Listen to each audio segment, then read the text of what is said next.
A Bíblia não é nada mais do que um híbrido literário astroteológico, tal como todos os mitos religiosos que os antecederam. De fato, o aspecto da transferência de atributos e umas personagens para as outras é facilmente reconhecida no próprio livro em si. No Antigo Testamento há a história de José.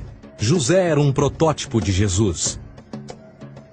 José nasceu de um milagre, Jesus nasceu de um milagre.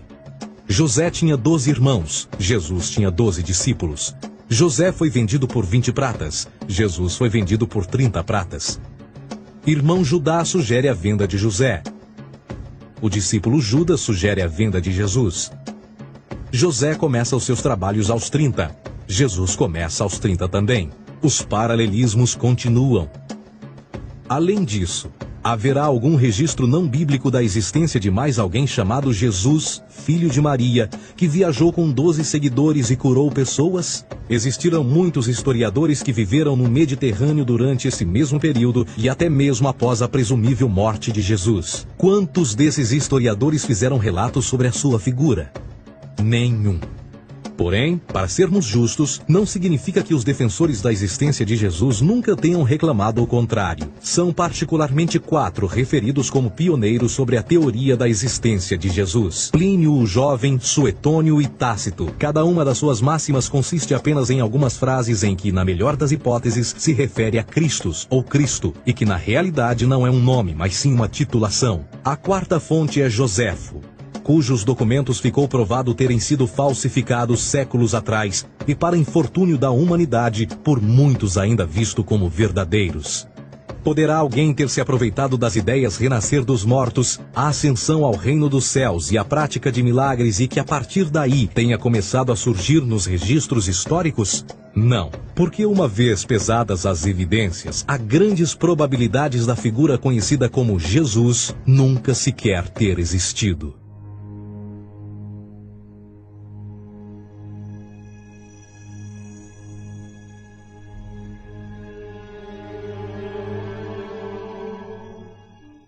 We don't want to be unkind, but we want to be factual. We don't want to cause hurt feelings, but we want to be academically correct in what we understand and know to be true. Christianity just is not based on truth.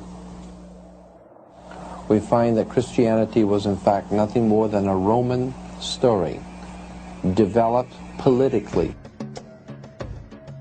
A realidade consiste em que Jesus foi a divindade solar do setor gnosticista cristão e, tal como outros deuses pagãos, era uma figura mítica. Foi sempre o poder político que procurou monopolizar a figura de Jesus para controle social. Por volta de 325 d.C., em Roma, o imperador Constantino reuniu o Concílio Ecumênico de Nicéia e foi durante esta reunião que as doutrinas políticas com motivação cristã foram estabelecidas e assim começou uma longa história de derramamento de sangue e fraude espiritual. E nos 1600 anos que se seguiram, o Vaticano dominou politicamente e com mão de ferro toda a Europa, conduzindo-a a um período de obscurantismo, onde o conhecimento era apenas um privilégio da Igreja, as Cruzadas e a Santa Inquisição.